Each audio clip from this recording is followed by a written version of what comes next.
طبعا الفيديو ده للناس المنفصلين اللي كانوا بيفكروا الشريك هيكلمهم في الفالنتين ولا لأ. يلا بينا نشوف هو كان ناوي فعلا يكلمك او هو كان نفسه يكلمك او انتي تكلميه ولا ايه بالظبط. اكتبولي في الكومنتات الاسم والبرج.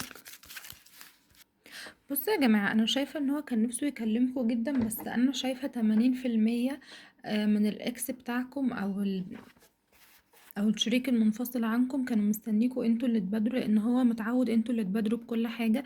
شايفة ان هنا في بنات عسل هي اللي بادرت وهي اللي بعتت وما تردش عليها.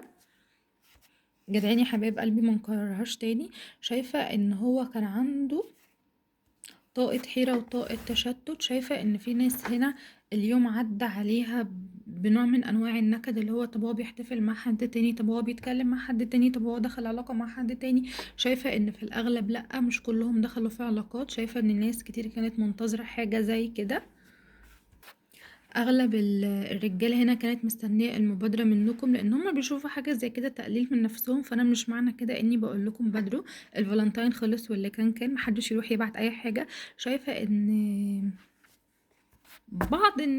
بعض الناس وشايفه ان هي الابراج الناريه، الدنيا هتستقر معاهم شوية. في مسجات ممكن تيجي متأخرة، في مكالمات ممكن تيجي متأخرة. بس أنا شايفة إن كذا حد هنا كان الشريك بيفكر ناحيته إنه يكلمه.